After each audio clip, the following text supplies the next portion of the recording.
J.D. Vance in denial again and again. In the debate, you were asked to clarify if you believe Trump lost the 2020 election.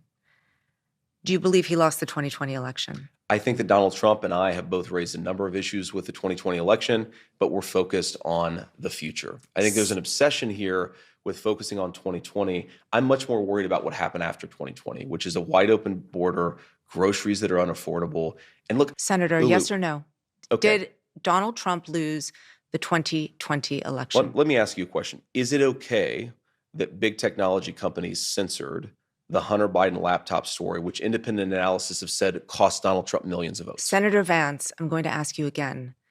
Did Donald Trump lose the 2020 election? Did big technology companies censor a story that independent studies have suggested would have cost Trump millions of votes? What's up, everybody? Major Retired Richard Ojeda here, and let's address the elephant in the room and the 500-pound gorilla lurking right behind it. J.D. Vance, the man handpicked by Donald Trump to continue peddling his lies and toxic agenda, has taken deception in politics to a new height. Here is a guy who, when asked about basic truths like who won the 2020 election, just can't seem to give a straight answer. I have asked this question repeatedly. It is something that is very important for the American people to know. There is no proof, legal or otherwise, that Donald Trump did not lose the 2020 election. You're repeating a slogan rather than engaging with what I'm saying, which is that when our own technology firms engage in industrial scale censorship, by the way, backed up by the federal government, in a way that independent studies suggest affect the votes, I'm worried about Americans who feel like there were problems in 2020. I'm not worried about this slogan that people throw. Well, every court case went this way. I'm talking about something very discrete. A problem of censorship in this country that I do think affected things in 2020, and more importantly, that led to Kamala Harris's governance, which has screwed this country up in a big way. This isn't a slip of the tongue or a momentary lapse of judgment. This is a calculated, cynical game. Vance is playing the part of a politician who thinks he's too slick to be held accountable, who believes he's immune to the truth, and who has zero respect for the intelligence of the American people. We should point out Vance wasn't always an enabler of Trump's lies. Our K-File just this week uncovering recordings of Vance from 2020 admitting people will accept Trump lost.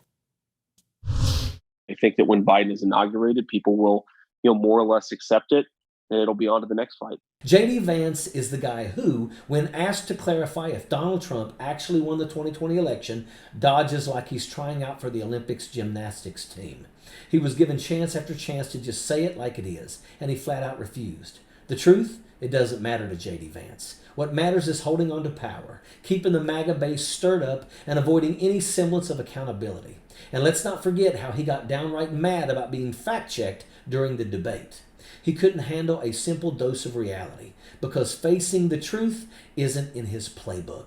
The media is obsessed with talking about the election of 4 years ago. I'm focused on the election of 33 days from now because I want to throw Kamala Harris out of office and get back to common sense economic policies. Vance acts as if he is answering a straightforward question as some kind of trap, like acknowledging the facts would somehow unravel the entire Republican platform. And maybe he's right about that. Maybe when your foundation is built on lies and scapegoating, one thread pulled can bring the whole thing coming down. And let's talk about Springfield, Ohio, where Vance cooked up a horrible lie to scapegoat Haitian refugees. He stoked fear by spreading baseless accusations about them eating pets. This is a man who will stoop as low as he needs to in order to sow division and ignite hate. The fact that he has gone so far as to fabricate an absurd claim just to rile up his base tells you everything you need to know about his character. This is not someone who wants to represent the people. This is someone who wants to manipulate them. J.D. Vance would rather spread fear and lies than address real issues. Instead of talking about affordable health care, fair wages, or education, he deflects with these outrageous xenophobic stories. This tactic is meant to shift attention away from the very real problems facing our country. It's distraction, plain and simple. He wants us to look anywhere but at him and his complete lack of solutions. The American people are sick and tired of this political circus. They're sick of being lied to, manipulated, and given the runaround. They're tired of asking honest questions and getting nothing but spin in return. When Vance is pressed on critical issues like the thousands of teachers and federal workers he plans to fire under Project 2025, he sidesteps. He acts as if the public has no right to question his agenda. It's arrogance, pure and simple. And make no mistake, the American people see right through it. The moment that really stuck out is I just asked the simplest of all questions that every single American should be able to answer. I asked him if Donald Trump lost the 2020 election.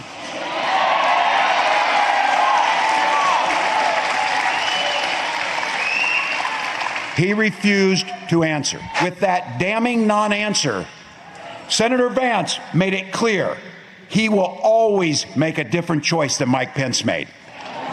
And as I said then, and I will say now, that should be absolutely disqualifying if you're asking to be the Vice President of the United States. We're living in a time when folks are struggling just to keep their heads above water.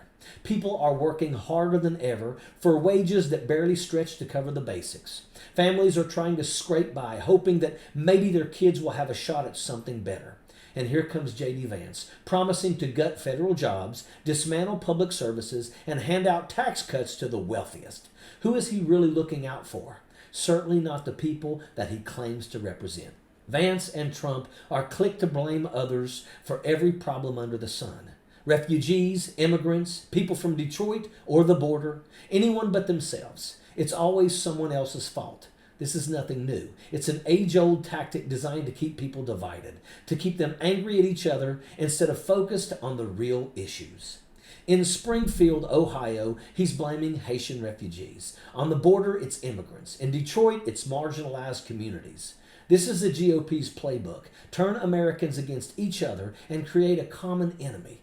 Vance and his ilk have perfected the art of division, and they're counting on people to be too distracted by these invented crises to notice what is really going on. And let's talk about Project 2025, a plan that would shred the social safety net, cut vital services, and throw countless Americans into uncertainty. J.D. Vance and Trump want to sell us a nightmare disguised as progress. They want to strip away worker protections, cut funding to education, and destroy environmental regulations, all to fatten the pockets of their wealthy bankers. And they're doing it with a smirk on their face, like they know that they're getting away with something. This is their vision for America. An unregulated corporate playground where the rich gets richer and the rest of us are left fighting over crumbs. When Trump says America will be a hellhole if he doesn't win, he's projecting. Because under his and Vance's leadership, that's exactly where we'd be headed. A country gutted of its values, where only the wealthy and connected have any say or security. This is not governance, it's authoritarianism. It's a deliberate, insidious attempt to silence anyone who dares to speak out or question their motives. Vance and Trump want to control what's said, who gets to say it and who gets to hear it. They don't want accountability, they want silence. They want to censor ideas, ban books, and muzzle anyone who isn't on board with their twisted vision. And here is the kicker. Vance's response to all of this isn't clever or witty. It's arrogance, plain and simple. He thinks he's untouchable. He thinks that he can lie his way through this campaign without consequence. But Americans are smarter than that, and they're tired of these games. Come November, J.D. Vance will see just how tired people are of being lied to and disrespected. His brand of entitled arrogance is exactly what Americans have had enough of. They're fed up with politicians who think they're above the truth, above accountability, and above the people they claim to serve. Vance isn't just running for office, he's auditioning for a position in Trump's authoritarian regime, a system that values power over people, profit over integrity, and loyalty to Trump above loyalty to the truth. The voters will see through this facade. They know that J.D. Vance isn't here to serve them. He's here to serve himself and the wealthy interests that are bankrolling him. His vision isn't for the people, it's for a twisted hierarchy where the few control the many, where dissent is punished, and where the truth is whatever he and Donald Trump say it is on any given day.